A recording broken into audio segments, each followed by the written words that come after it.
Good morning, Brownsville. Good afternoon, good evening, depending on when you're watching this feed. If this is your first time here, welcome. My name is Frank Olivo. Our program focuses on the very important issues that are affecting our local community. We have shed light on injustices, and we've allowed for our platform, this mic, to be that of the voice of the people. Now, if this is something that you can see yourself supporting, we ask that you join the cause. Currently, right now, this live program is being streamed on all of our social media platforms. We encourage you to follow them. On X, formerly known as Twitter, and on Facebook, we could be found under Frankie Olivo. Make sure you follow our personal page on Facebook. We could be found under Olivo Frankie.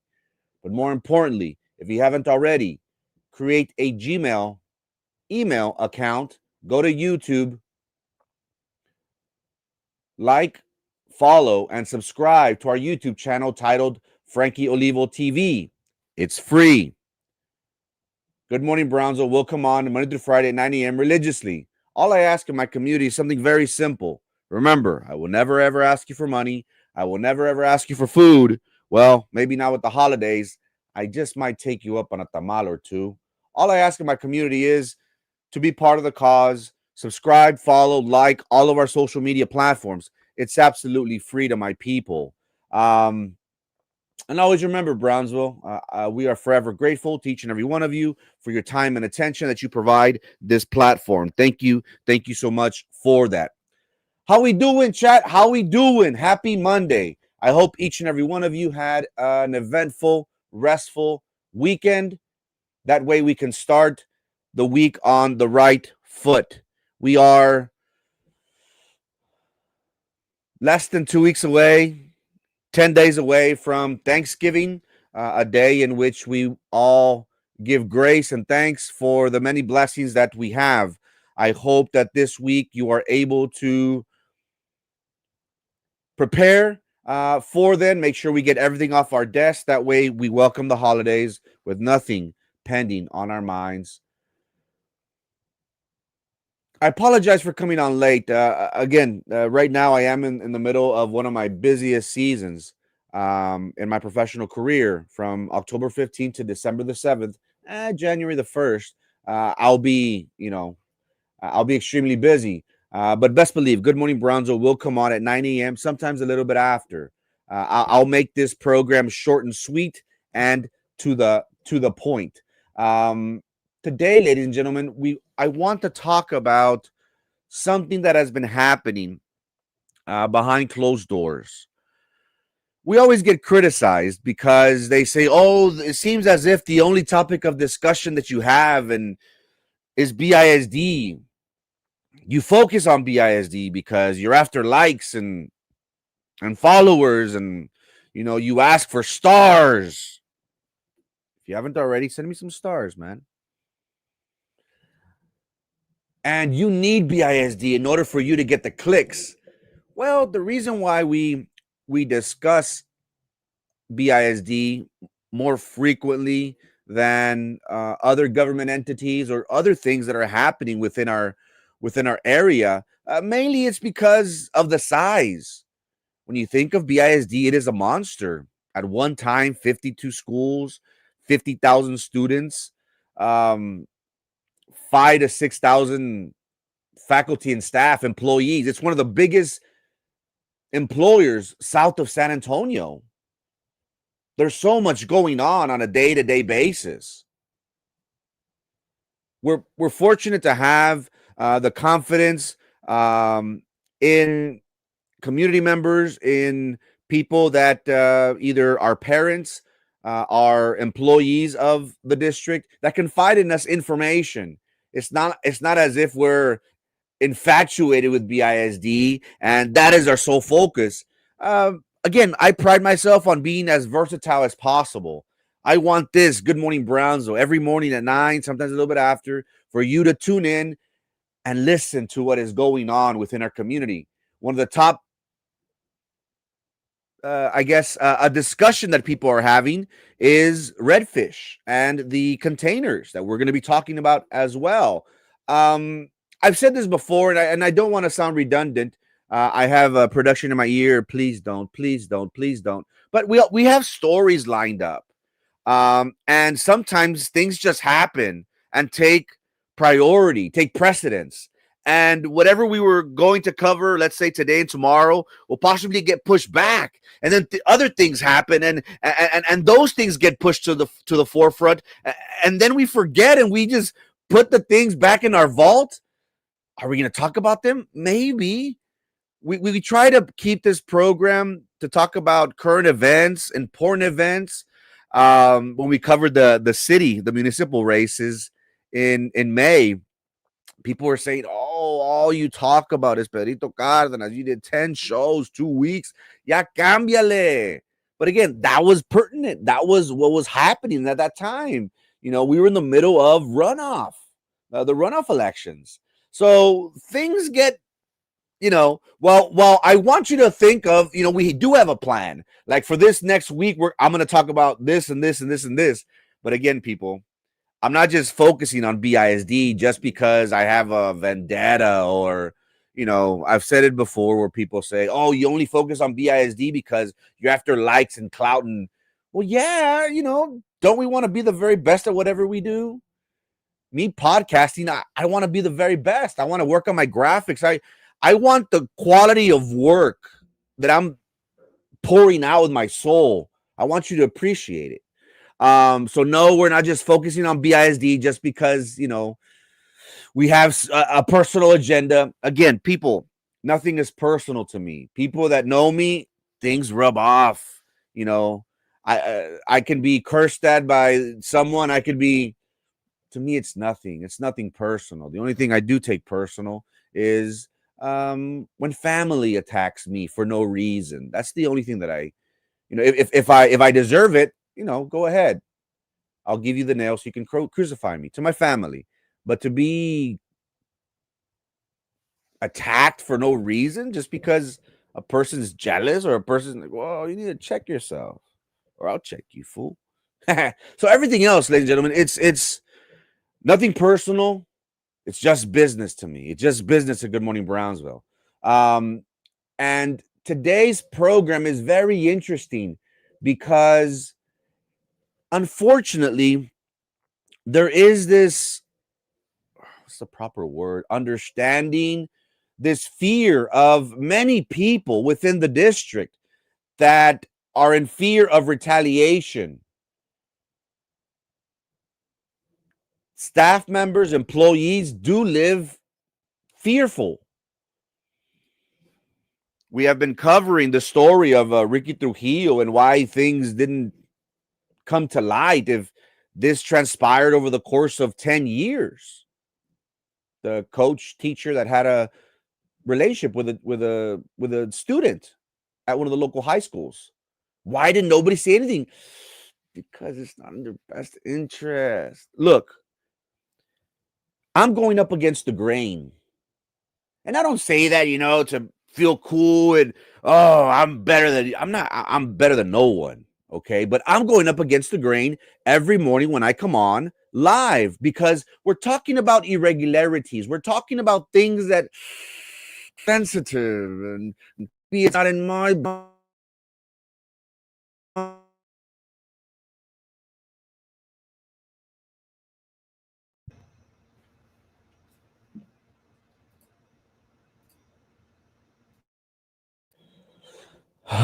Hello, mic check, mic check. Am I alive? Am I good?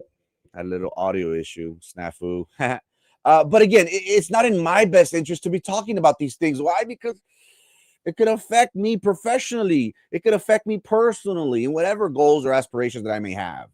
But you may know somebody that either works for the district, has their child at the district, and maybe they themselves are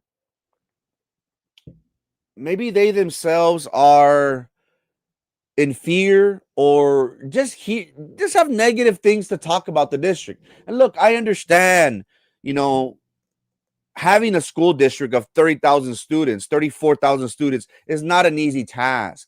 Nothing's perfect. No school district's perfect. No teacher is perfect. No governing body, which is our school board members, they're not perfect. I understand that, but we try we try to give, or we hope that people give their very best, especially in this line of profession, right? Because at the end of the day, they're dealing with the future generations, they're dealing with children, and we hope that they give their best effort. Now, times are not what they used to be, right? And we've talked about how being a teacher isn't as what's the word, promising, isn't as secure as it once was. And there's a lot of factors. Pay, BISD is looking at budget cuts in the very near future, and also the kids. I don't want to say that it's always a teacher's fault, that it's always administration's fault, because the kids are, God, man. So you want to, you know, we understand the environment in which they're around, but one thing that I've noticed is that many people are afraid to speak out. Many people are afraid to lose their job, their livelihoods. They have families, and there's nobody wants to think of not being able to provide a decent quality of life for their loved ones, for their household. So things, I don't want to go up against the grain. It's not in my best interest. What happens is, as we've seen, maybe with our government, local government entities, but maybe throughout the state and possibly at the federal level, whistleblowers are retaliated against. This thing about calling people out and shedding light on discrepancies on what's happening either at the district or whatever government entity, well, those people either get moved from where they are, or they make it to where something is very difficult. They make their job difficult to eventually they're forced out, or they're forced into retirement, and they get rid of the problem.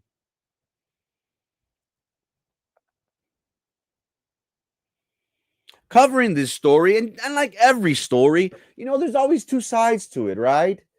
People say there's one side, there's the other side, and then there's the truth. We're conscientious of that. We hope that this program provides you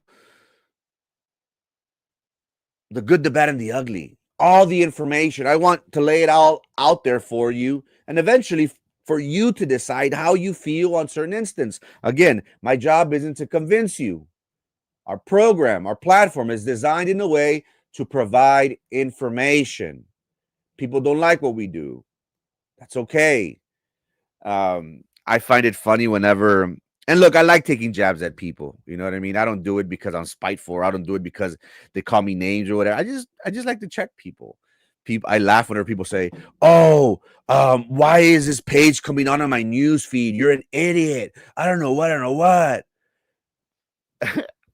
I get up, I'm on my phone, and I laugh, and I say, "Do these people do that? Like whenever, like let's say, if you're a Democrat, oh, you would never dare watch Fox News. Do you scream at the TV? Oh, you bunch of conservative nutcases! You're an idiot. I don't know why I'm here, but you're an idiot." No, right? We don't, or I hope they don't do that, or or or conservatives don't go on MSNBC or CNN and go, "Oh my goodness, you liberal tards! I can't stand you!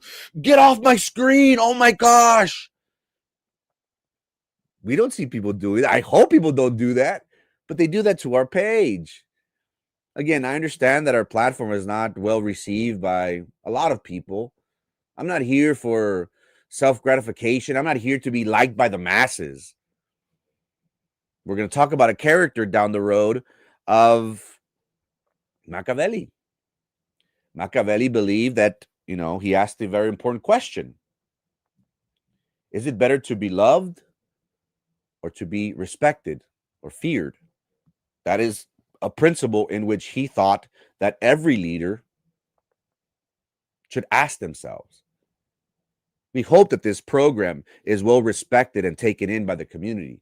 Based on the reception that we've seen, we'd like what we provide, and best believe that what we say or what we post or what we cover is corroborated. We can go back to sources in the know, foots on the ground that could confirm everything that we've been talking about. So that is what I'm going to be presenting you today, because we titled our program the Brownsville Independent School District suspends its head cafeteria lady. But why? Why would a school district suspend the director of food nutritional services? And that is how we will start today's show. Thank you so much to my people for tuning in. When we talk about school and cafeteria and food, as we all know, school cafeterias, they provide nutritional meals, and they do play an essential role in supporting a student academic success. It is said and studied that whenever students eat balanced meals, healthy meals, well, they gain energy and they're able to concentrate and focus throughout the school day. Now, proper nutrition does help improve memory, possibly problem-solving skills, overall their cognitive function, which makes it easier for students to register, absorb information, and we hope perform well on assignments and exams. Having access to nutritional foods at school, it does promote a better long-term health. It reduces fatigue, and it ultimately can boost students' motivation and their mood at that particular day. A well-run cafeteria offers healthy foods, healthy options that can directly contribute to stronger academic performance and overall student well-being. Now, whenever I think of FNS, the school district has been in the news for the wrong reasons as of late. We have a comment here that is asking, are we seeing the Fajita Gate over again? The Fajita Gate, if I'm not mistaken, that Santana's is referring to, involved Cameron County. Their cafeteria, their food source department was being skimped of thousands, hundreds of thousands, possibly millions of dollars. And it turned out that there was someone from the inside that was ordering fajita when at the jail they didn't serve that product. BISD, what, 10 years ago, a decade ago, possibly longer, was ensnared in the Barbacoa Gate. Is anyone familiar with that? This was a time where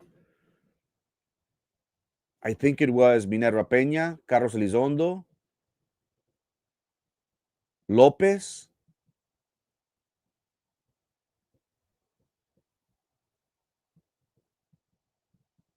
Rodriguez. 4. I need 3 more. Who else was on there? Let's see. BISD Barbacoa Gate. I'm just putting it. I don't even think. In 2018,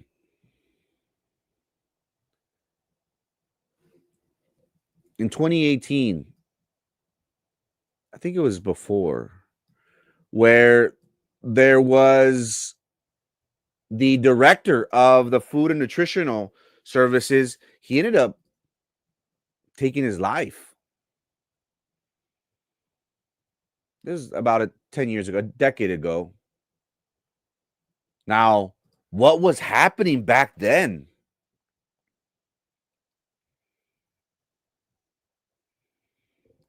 What is interesting is that there was this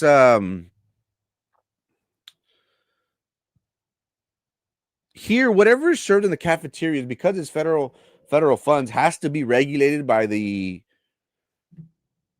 USDA or the department in charge of cattle and beef and that type of products. It has to be regulated. It has to come from the United States. What was happening at that time, there was this company that was getting the food from Mexico and serving it here at our local school district at BISD.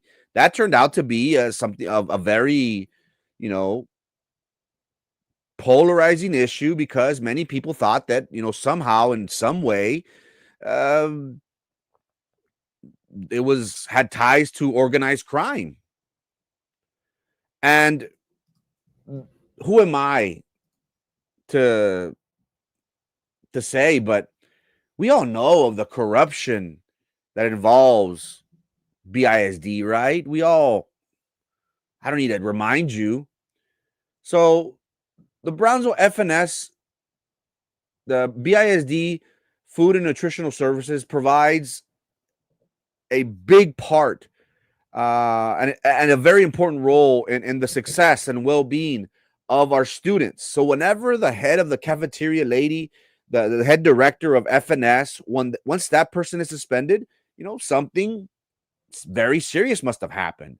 They don't go giving suspensions just randomly, right? We hope not. And again, it is BISD.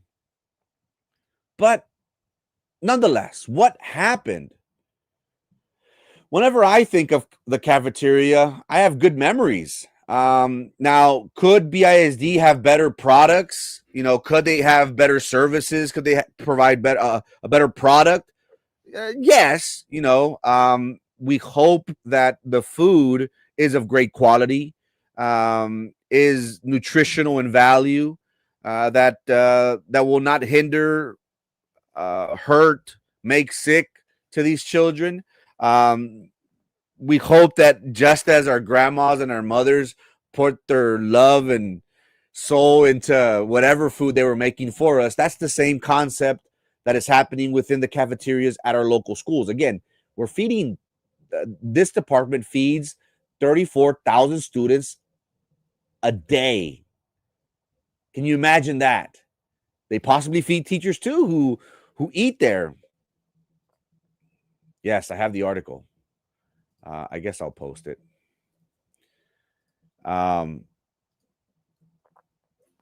And they have a very tough job.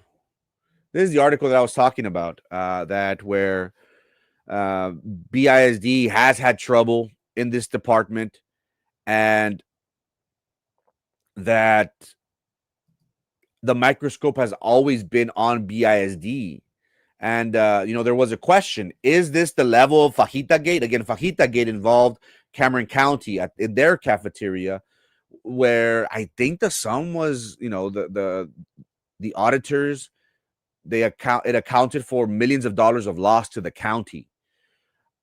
I don't want to go that far and say that this story that we're going to talk about equivalates to that. I don't want to go that far. But what I do want my people to learn right before I start right now is that this is federal funds. This comes from the USDA, United States Department of Agriculture, that provides grants, funds, federal funds to a district such as BISD to make sure that the students have good nutritional meals.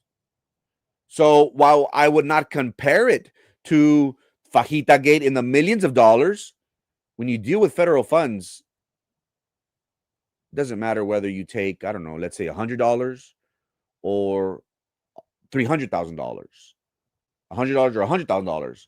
It's still federal funds. That's the way I see it. So no, I wouldn't compare it to that, that magnitude, because that's, and that was a scheme over years. Maybe this is, I don't know. I'm not at liberty. I wasn't at liberty to, they did give me a range, but nothing in the wow, but still significant amount. But that's what I want to remind my people, that when we deal with federal funds, it's a serious offense.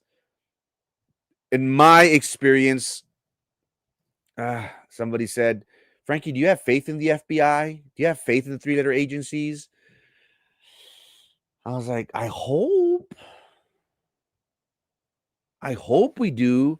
But then again, they probably pick up people and they flip those people, and maybe they were once at the school district and now I don't know, they're at something like BCIC, or they're in the city, or they're in PUB, or maybe the feds jump them around to see what they snoop around because they have access to everything. They could do it conspicuously without alarming people. Maybe, I don't know. So it's not at the Fajita Gate level that I know of, but it's still a very serious uh, offense if and when there's discrepancies in federal funds and how they're being distributed. And again, I'm not here to bash the department. I'm not here to talk ill will of the department. They have a very difficult job. Again, they're feeding, let's say, 35,000 people. 35,000 people on a day-to-day basis, Monday through Friday, breakfast and lunch. It's a difficult task, and we hope and pray that they're doing it to the best of their abilities. We expect them to, right? Now, could the quality of food, of preparedness be better? I'm sure. Like any job, any profession, we could all be better at whatever we do. For the most part, I think they've done better. Again, we have posted things about maybe a chicken being raw, being a little bit on the pink side, and many people were laughing like, it's because this generation is real delicate, and they only get fed, pizza and chicken nuggets, and anything else is ill. A little bit of pink, and someone from an older generation was like, man, it don't matter if it was pink or not. To us, food was food. Food was scarce, and we were thankful, and we ate it, and we were appreciative of whatever we got. That's why Thanksgiving is going to be a beautiful day, because we're thankful for the many blessings, and one of the big blessings that we have is that we're able to have a good meal in our stomachs, and it helps contribute to our overall daily lives. Could we perfect it? Could we provide a better product? 1,000%. I think everyone in from all walks of life, from every profession, whenever they talk about the service they provide, there's always room for improvement. But these individuals at FNS, at the Food Nutritional Service, they do provide a great service, and it is a difficult task that they have before them. Me personally, I grew up in some people say that whenever they went to school, they paid for it. I didn't. I didn't pay for my meal. And all I would get every day is pizza. It seemed pizza and chocolate. But to me, the pizza was my favorite. Was my favorite meal, and I think now they're starting to incorporate other meals that they possibly didn't at once, which they're providing a more variety on their menu to allow students to try new foods, possibly something that they're not used to, with a good nutritional value as well. Why would BISD suspend someone? Well, there's always reasons, right? And again, this story kind of gives us one side, two sides, and then the truth. We posted on Wednesday or Thursday that the employees of the FNS department were worried, were shocked to learn that the director was placed on administrative leave. She was suspended. And many people started questioning the reasons why. Why did this happen? What does this involve? Shortly before the suspension, they hired an assistant out of the Upper Valley? Did they know that this individual was going to get suspended, and before they removed her from that position, they made sure that they had somebody who was experienced, that could run the department in a way that there would have no hiccups, no, business as usual, keep the ball rolling? Many people are starting to question the reasons why that happened. Again, BISD is cash strapped, according to them. They are people that have guesstimated that the district, in some way or another, is in the hole $20 to $30 million. Now, again, they do a good job of moving funds. They're and we've when Roman talked about how people such as Frank and the Golden Girl and others now are starting to worry about the fund balance and care about finances and numbers, and now we care. But before, it was dishing and dishing and dishing cash. I don't want to say that the school district is in a hiring freeze. Those are strong words to say, and I don't know definitively, but I have heard that it's not as easy as it once was. Now, again, if they have a pressing issue, maybe like this, where they anticipate that they will be reprimanding, placing on leave this director, that we need to hire someone else. What's the salary, do you think, for this type of department? Low ball 80,000, high ball in the six figures? Is that fair to say? Because again, this is a big job. This is a very important role. They're in charge of everything. So my sources were they questioned the motives behind it. And whenever someone hears of a suspension, you think, that person did bad. There was reasons to it. And again, ladies and gentlemen, I have one story that is very, very juicy. I'm going to post, I'm going to remind the community right now in a bit, but they are counselors on administrative leave at Homer Hanna High. There are rumors of and allegations of a cheating scandal that a parent who is a counselor sought the assistance of a fellow colleague counselor to manipulate grades. Now, they manipulate grades in a way to where her child benefited from it. And again, once you're at the junior, senior level, it's all about what rank are you? What number are you? So we have that story. If you want to hear about the details in regards to that, make sure you subscribe to our YouTube channel titled Frankie Olivo TV. Currently, right now, we have 906 subscribers.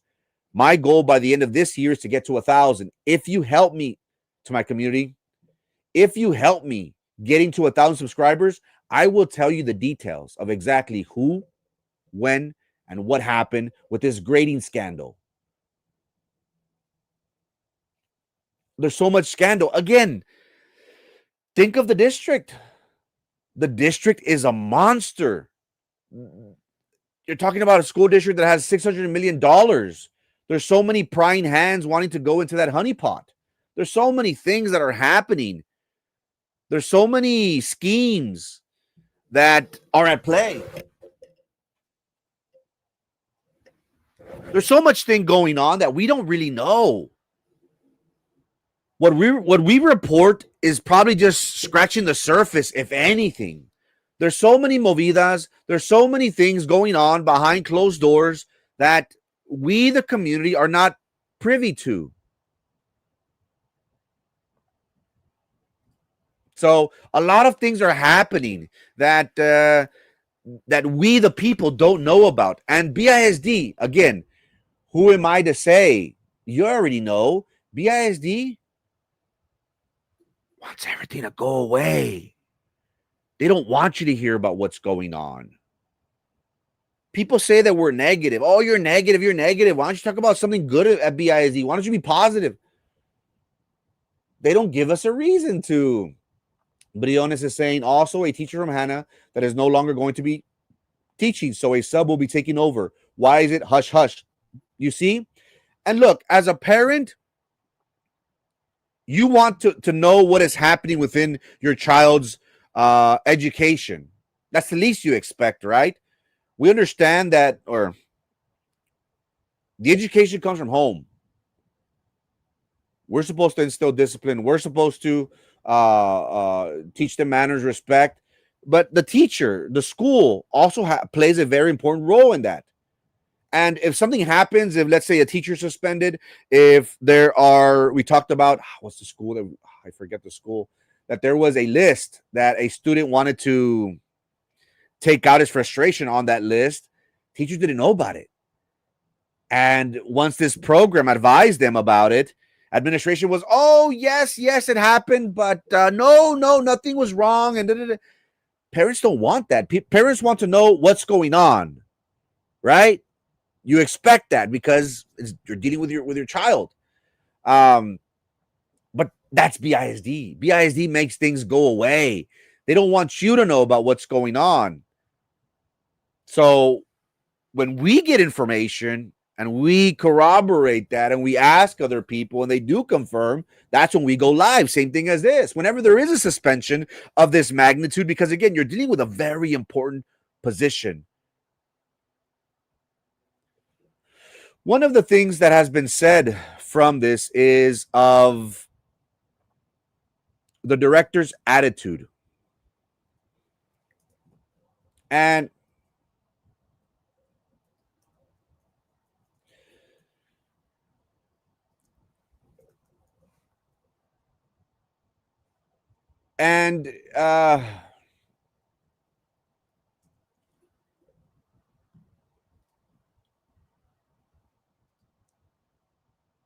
how can I say this?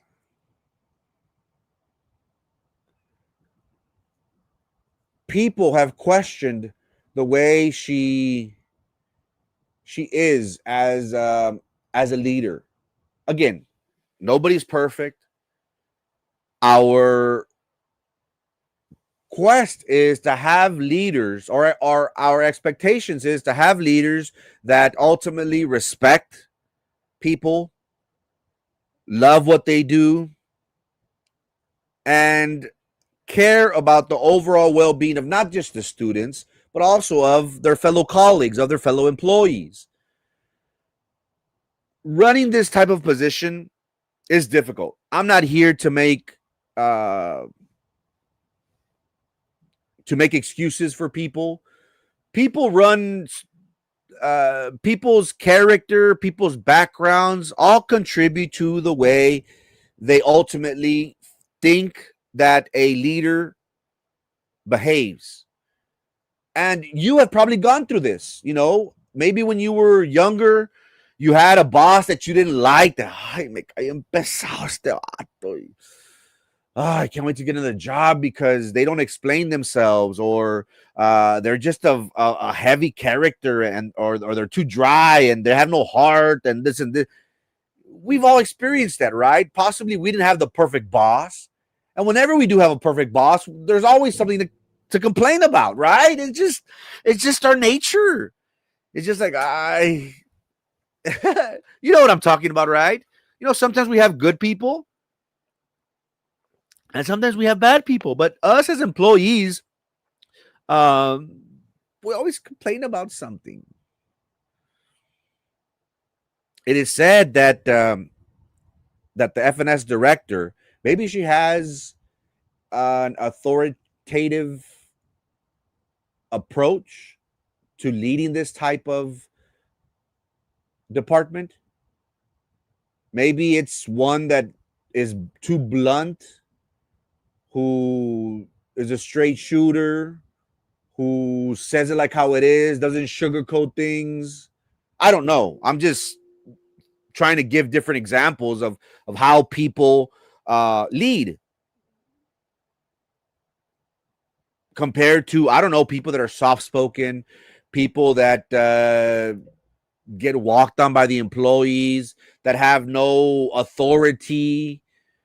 And every employee knows what they're dealing with. They get a sense of the environment, they get a sense of the room, and they're able to distinguish whether their employer, their manager, their boss is stubborn, whether they're too direct, whether they're soft, whether they get trampled on by the employees. You know what I'm talking about, right? An employee knows, boom, they know, they feel it, they get it, they get vibes. But remember what I spoke about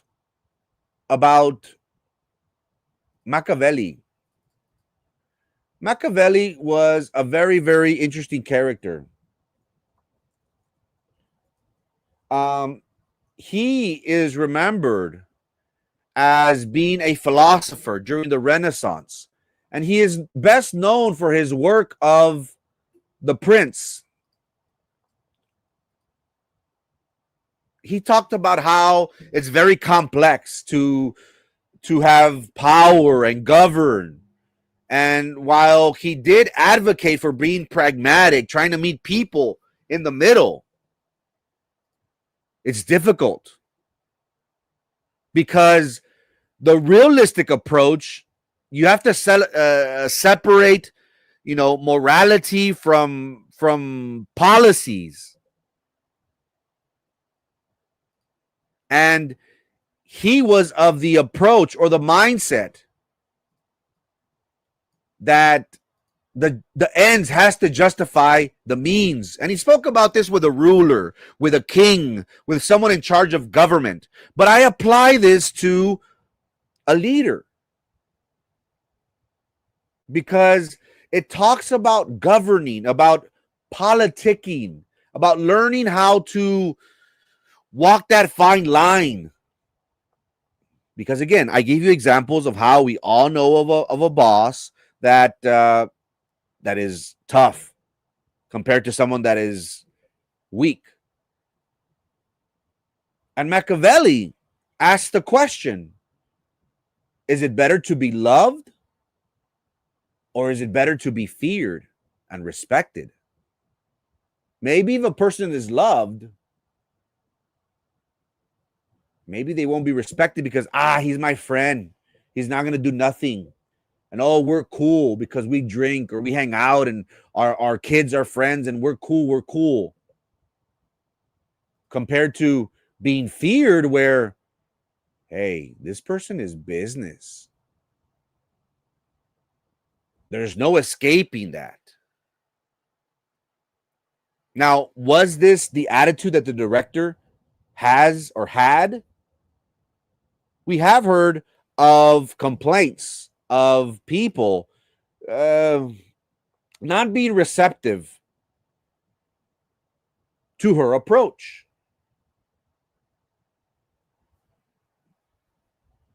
There were rumors, allegations that she would belittle people, talk down to people, while other people would say, hey, this is our job. We're not here to sing kumbaya. We're here to get a job done and make sure that task is accomplished because, again, es una frega. I'm sure they're there at 6 in the morning, 5 in the morning, hustling and bustling and getting ready for breakfast and hustling and bustling and making sure that lunches, because again, they have to provide hundreds of meals a day. Es una frega. Maybe she's more, hey, let's go. I don't got time. No crying, no complaints. Let's work. And we being lazy, I got a pain in my shaft. And I can't breathe. So the world has to stop for us. How did this director lead? Did she believe in the philosophy of the great Machiavelli that taught that there is a separation of morality and governance, and there's an importance of reputation and preference for the people? Was this that it's more important to be feared than to be greatly loved, because if they fear you, they will get the job done, the task at hand completed? Maybe. But what is interesting,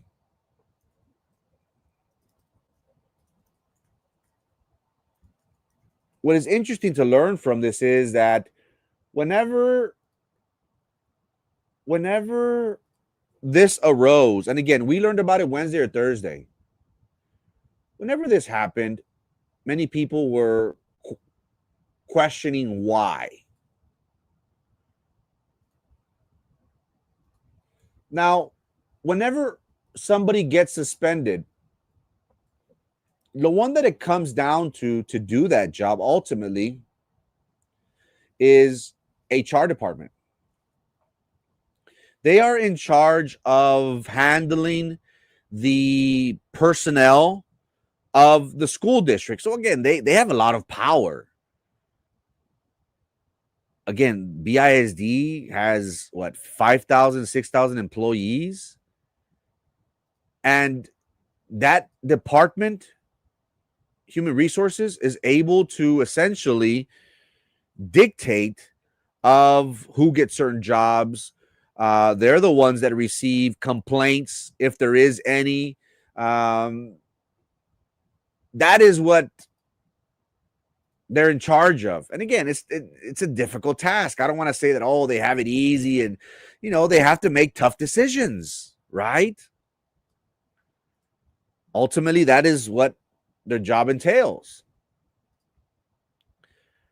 What I'm hearing, though, is something different. What I'm hearing is that something's going on in the backgrounds that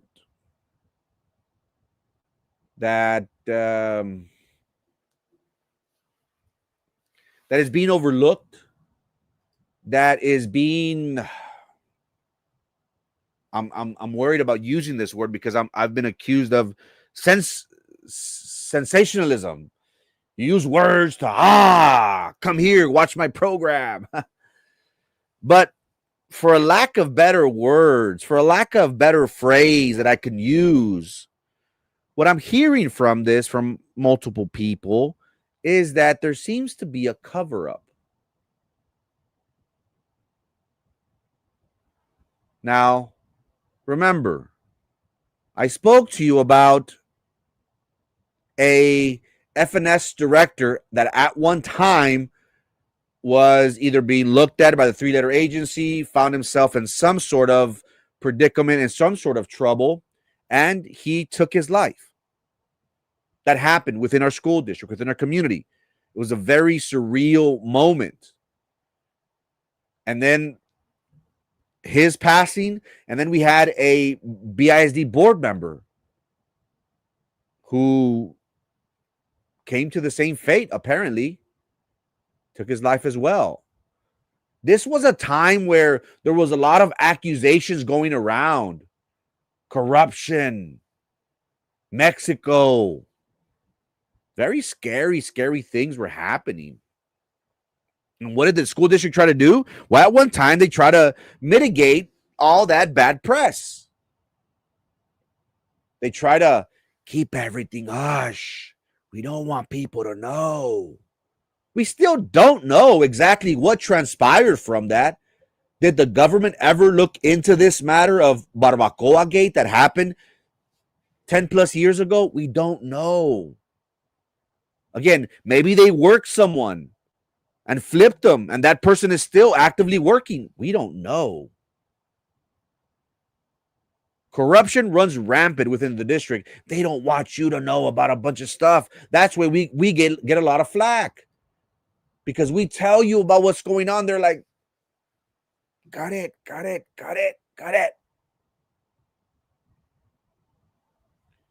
Again, there are two sides to every story. Well, there's three. One side, and then the truth.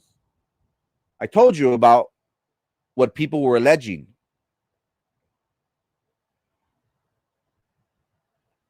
But they were alleging that the reason why this FNS director was suspended was because she belittled people. She didn't know how to talk to them. She had no what's the right phrase? No, I apologize. I'm going dead, but she wasn't able to communicate. Chingao. She wasn't able to. Hey, what's up? What's going on? You fine? All right. You need a hug or not? No, shake, whatever. Woo! You need a. It's because people, I guess, it's very difficult because some people you need to cheer and come on, have a good time. Let's go work. Woo! Positive energy. Woo! Some people feed off of that. Some people are just like, you know what? Leave me alone. Give me my task. Let me know what's going on. I don't need you to hug me. I don't need you to cheer for me. Just let's do it. Yeah, so a director, a leader has to find that fine balance of those type of employees. We're not going to get the best employees. We're going to get them. They're good, but they have this, or they're bad, but they have it's just a, what what I'm talking about, right? That is one thing that I'm hearing. That's the reason why. Because she's bad and she's evil and she's tough and she's authority. That is why she's suspended. And let's talk bad about her. And more than likely, they're going to get rid of her because they already hired an assistant from the Upper Valley, and now that person's taking over. That's one thing that I heard. The other thing is just as bad or probably worse. It is alleged that there was or is a misappropriation of funds from that department. Remember what I said earlier in the program. These funds come from the United States Department of Agriculture. This is federal grant money. What happens whenever you start messing with the federal funds? They don't take too kind to that.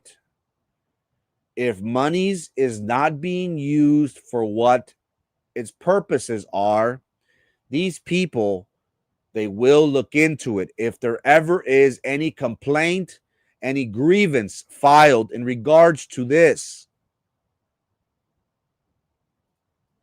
best believe that. And look, we're seeing it firsthand how this government of President Trump and his DOJ, Department of Justice, they are looking into people that misappropriated COVID funds, that asked for PPP loans that they use for their personal finances.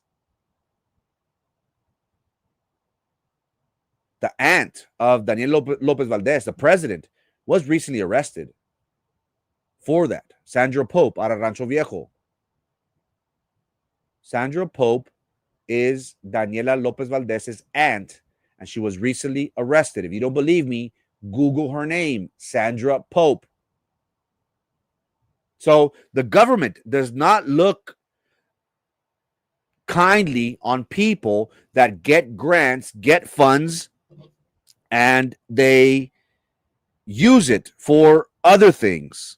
Now, what happened here at the school district is something that is happening descaradamente, shamelessly. Now, one topic of discussion that has been brought to me is the whole idea of the COVID funds, the ESSER funds.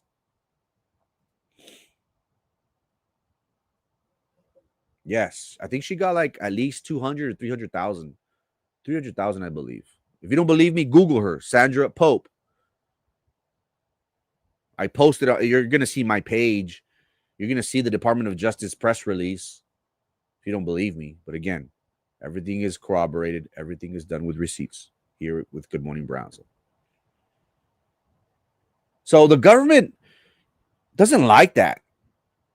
Now, what has happened here, I believe, is something similar to what happened with the COVID funds. Look, this bond, this BISD bond, raised a lot of eyebrows. And I like to see that many people that possibly were not or have not in the past been actively involved within politics, that they finally said, I need to act, I need to vote, I need to participate in this. Because there was a general consensus and understanding that if no action was taken, and if this bond of Proposition A and B of $460 million, that our property taxes will be increased. I think everybody, the word got around. And again, right now we could barely afford the necessities. That is more than a luxury of having to pay double property taxes in the next 5 or 6 years. Something unheard of. Why did the board decide to go that route? I don't know. They'll have to answer to the voters whenever they come up for re-election next November. But one of the main arguments that someone like, again, there was a lot of people that were very vocal about this, but the one that really tried to stick it on that point was Bautista. Bautista always questioned what happened to the ESSER funds, what happened to the COVID money, because it was reported that BISD got millions, hundreds of millions of dollars. Now, I don't want to be wrong, and it probably is best for me not to give an exact amount, because again, people say, oh, he got that amount, so then everything he says is wrong. We're not perfect, right? But during COVID or shortly thereafter, BISD received hundreds of millions of dollars that now, whenever we are in need of facilities and having to repair, maintenance, work on our windows, our air conditioning in the classrooms, now we desperately need it. So someone like Bautista was asking, what happened to that money? Where did it go? You mean to tell me that hundreds of millions of dollars? And I want to dare say, again, it's not right for me to say this because I don't know with certainty, but it was like, was it 400 million or is that too crazy? It was like a ridiculous amount. Now, again, BISD is a cash cow. It's a gas guzzler. It's a V8, it's a V12. It spends money like crazy. Again, operational cost. It for each month, the school district back when I ran back in 2020, I don't know if it was $1 million a day or $1 million a month. No, $1 million a day to run BISD. So BISD spent $30 million a month. So in their coffers, BISD needs to have $90 million of operational costs saved for a rainy day in case anything happens. Currently, right now, we're in the deficit, in the red. But this idea that I want you to understand is misappropriation of funds. There are rumors that funds were misappropriated from the ESSER funds from the COVID money, that they would input different codes so money could be moved over here and be used for something that wasn't supposed to be used, but it has this code and it works out in the end. Something like that. That is what I'm starting to hear a lot more and more and more. Because when someone like when Erasmo would talk about it, they'd shoot him down. You're crazy, you're crazy, you're crazy. But more and more people have confided in me and say, there's something there. Something is wrong. You need to look into it. You need to focus more on that. That's what they say about the ESSER funds. Well, this department is something similar, I want to say. Something is happening that is causing for this director to be weary of it.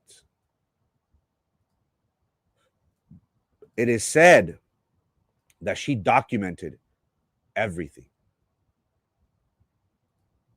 That she knew that things were happening that just don't look right.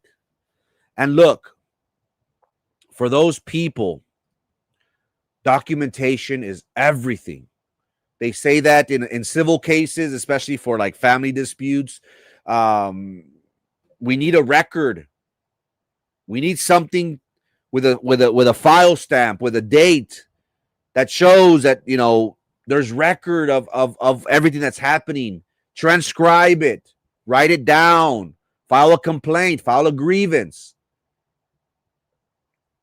It is said that the reason why the FNS director was suspended wasn't for being mean to people, wasn't for belittling them, for thinking that she's a queen. It was because she was a whistleblower. That's from my understanding. That she she came up with the idea that something is not right in regards to the numbers. Something was off, and she wanted people to look into it. That's why I say, and I talked about earlier, and people question me, oh, you mean to say that the thing was happening in Rivera for 10 years? Nobody reported on it? Oh, you look like an idiot. Oh, people will talk. People, being a whistleblower is not a benefit.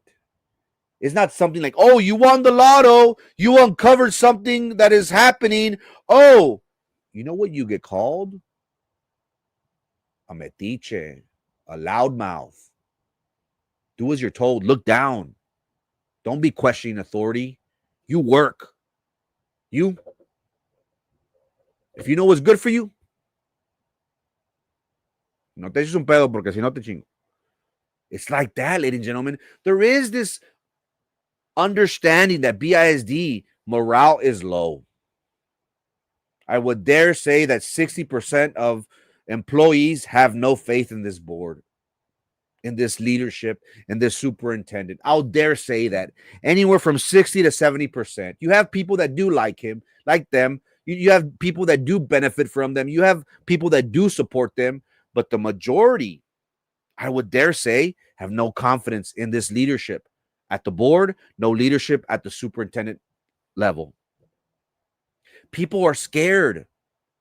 People fear because of retaliation. They live in fear because of retaliation. So what happens? People don't say anything. You know what they do? They bring it to us and they give us receipts. They say, here, look for other sources, confirm this, and go with it. This is real. That's why I tell my people, if you ever have any questions in regards to something, if you come across something that you think is wrong, that should be looked into, reach out to me. That's what our program is designed for. People are scared. People do not want to lose their jobs. So what do? They give us the information. That way we can work on it because they know ese loco, he doesn't mind having a bigger bullseye on his back. So let's give him the information. I'm thankful to have the confidence of my community. And I hope we have a long-lasting relationship. I will never lie to you. I will always be real and provide you with credible information, with substantial information, with real information. I promise you that to my community because all I have in this world is my credibility and my balls, and I don't intend to break them for no one. So what is happening at the school district? Something is happening. The FNS director was suspended because she was a whistleblower. That is my understanding. That when she brought up this misappropriation of funds,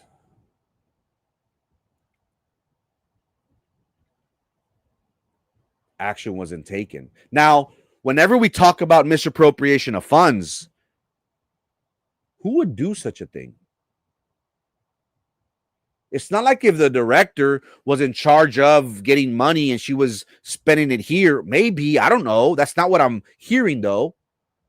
What I'm hearing is it comes from finance. And look, the biggest players, the biggest movers within a school district entity are those people in finance, are those people in charge of purchasing, are those people in charge of those contracts, of those departments. Why? Because they know everything. They deal with those numbers on a day-to-day basis. Do they cook the books? I don't know. But what I've heard about COVID funds is that they cook something. What I'm hearing about this is something's being cooked. The books. at the crack pipe. So what is happening? So much so that the person that I keep on hearing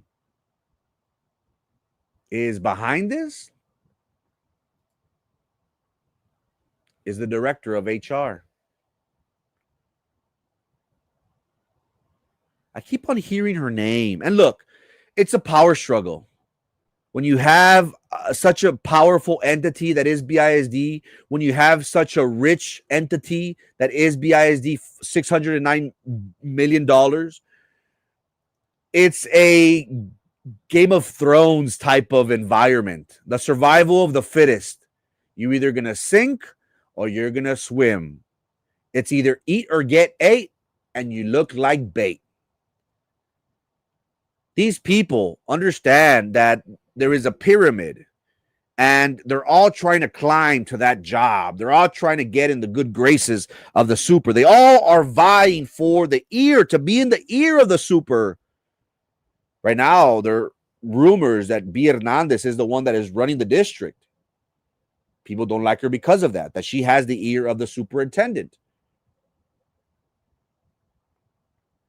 And I asked around and I said, how much power does the HR director have? Very powerful. They carry a lot of weight.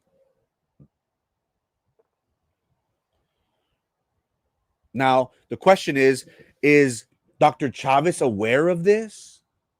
Is he aware of what's going on? Again, I don't want to talk bad about this man. I genuinely want him to be successful.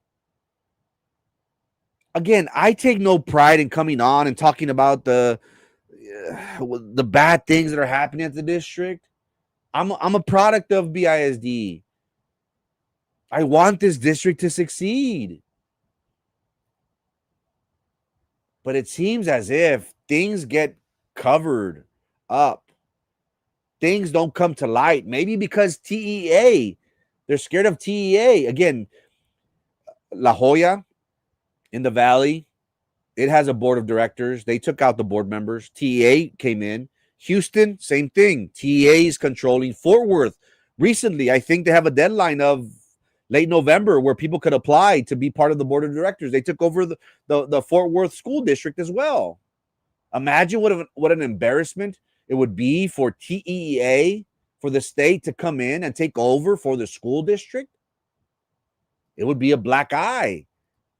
But we give them every reason, don't we? Corruption, teachers having relationships with students. It just goes on and on and on and on and on. Not too long ago, I think this past week, I'll talk about it on Wednesday or Thursday when Roman's on.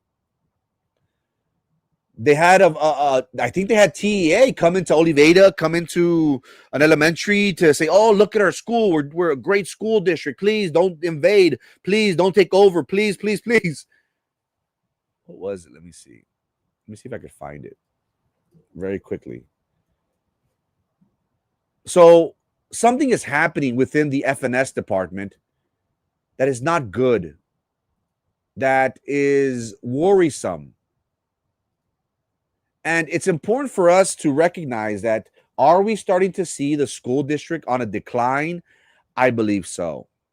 And I don't say it trying to be ugly. I don't say it because I wish them ill will. I really don't. I really want this to succeed. At the end of the day, this was, my predecessor's goal, to see the school district succeed, to be part of something that would make it the entity, the school district to be at. But what have we seen as of late? It's been difficult. It's been very difficult to make a case that BISD is the best school district. Heck, I know you don't want to hear this, but even the board president does not believe in BISD. She takes her kids to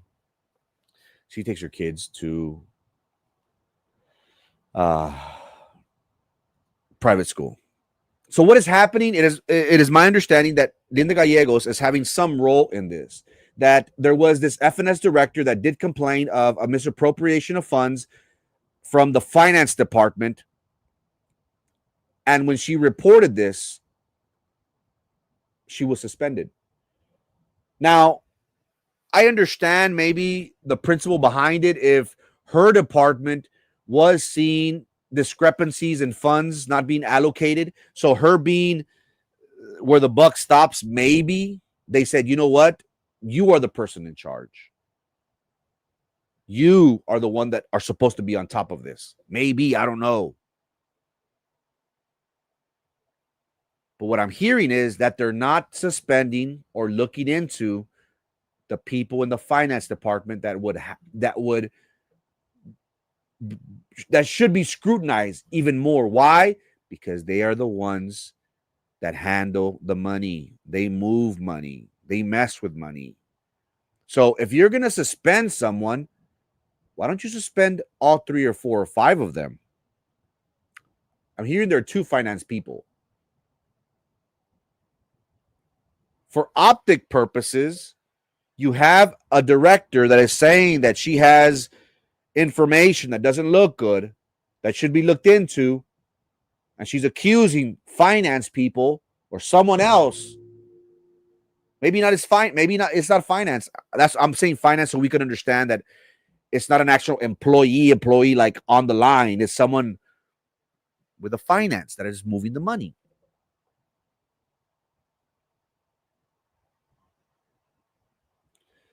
Now, everything is documented. There have been a grievance or a complaint filed to TEA and a grievance complaint or letter filed with the Department of Agriculture, USDA, that something doesn't look right.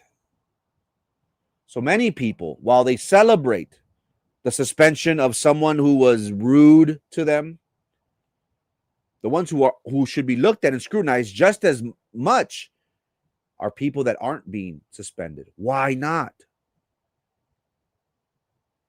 That should be looked into as well, don't you think? Also, what I'm hearing is there's something going on with the teachers' unions.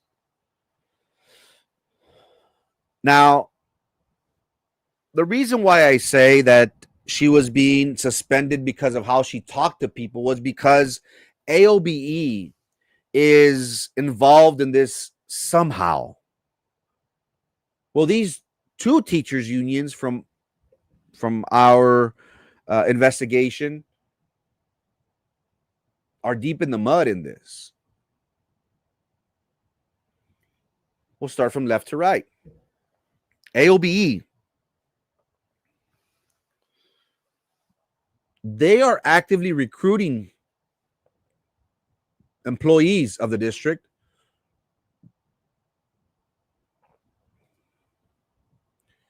They're calling FNS employees and they're recruiting them for a grievance against the FNS director. An employee for that department did not want to get involved, did not want to pick sides, did not want to be in the middle of this. And they feel as if they're being pressured. Maybe they do have an agenda of getting rid of this director, and they want to accumulate as many grievances as possible to present it to HR, to present it to the board and say she must go. Is AOBE acting in good faith in fighting for the employees that feel as if they were harmed, feel as if they were belittled? Or are they helping HR? Are they helping the employees that just don't like that woman and want to get her out? I don't know. I'm not accusing. I'm just thinking hypothetically. TVA. What is happening is that there's this relationship between TVA and the FNS director. TVA is providing the FNS director with information. So what I want to paint in your head is it's a struggle from both sides. We have AOBE that is in the corner of the FNS employees that are making the argument that their supervisor was hostile, was mean, was rude, did not provide a healthy environment to work at the district. Well, TVEA, on the other hand, seems to be on the side of the FNS director because everything that they hear and every complaint that they hear, we have TVEA going straight to her and telling her, hey, this employee is going to file a grievance. Hey, this employee said this about you. Hey, this is coming down the pipe. Hey, did you hear about this? Hey. Now, again, I would think that these unions within the school district are there for their employees. At the end of the day, they do charge them. What do they charge, chat? $20, $30, $40, $10? Anywhere from what, $20 to $40 a month? And you have hundreds of members. You're talking these guys rake in 30, 40, 50 G's a month. It's a hell of a little gig, little scheme. So can you imagine that you have TVEA that is telling this FNS director of complaints coming, of grievances filed, of people being dissatisfied with them, so the FNS director could be prepared for them? Who does TVEA work for? For the employees or for the department heads?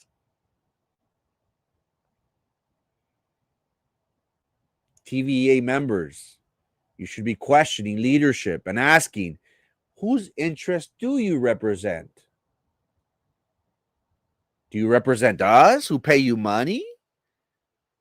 Or do you represent the school district employees? Well, they're one of the same, but you would think that they would be on the side of the employees, right? Not going and telling the secrets, because I would hope that they would have. Now, it's not like an attorney, right? An attorney, a doctor, you have this confidentiality, right? For your medical records, it's HIPAA. It's, hey, whatever you tell me stays here because you are my client, because I represent you, because we have an attorney that's going to fight for you if there's ever any grievances, any complaints that are filed. So that's what we're dealing with at the school district. It's un despapalle. It's interesting. It's very interesting, to say the least. But that is what we are starting to see at the school district, ladies and gentlemen. The director for FNS was suspended. Why? We still don't know. I'm hearing two sides. One, because of her approach, the way she led. I'm hearing another side that she's a whistleblower, that she uncovered irregularities that should have been investigated. And while she did report this, nothing was done. You would think that they would suspend the finance people that are being accused of misappropriating funds, but it was the whistleblower, the FNS director, that's being looked into. What's going to happen with BISD?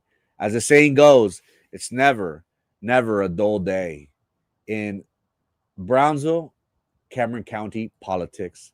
And that, my friends, is the end of this, the rest of the story. Ladies and gentlemen, if you haven't already, make sure you subscribe to our YouTube channel titled Frankie Olivo TV. Best believe Good Morning Brownsville will come on Monday through Friday, 9 a.m., sometimes a little bit after, religiously. So make sure that you help us subscribe to our channel. We currently have a little bit over 900 subscribers. Our goal is to get to 1,000. I promise you 3 juicy stories, one involving sex on campus by administrators, the other one involving Frank Ortiz, BISD board member, the third involving a cheating grading scandal at the high school at the behest of counselors themselves. Ladies and gentlemen, thank you so much for your time and your attention. My name is Frank Olivo, and this is Good Morning Brownsville. Peace!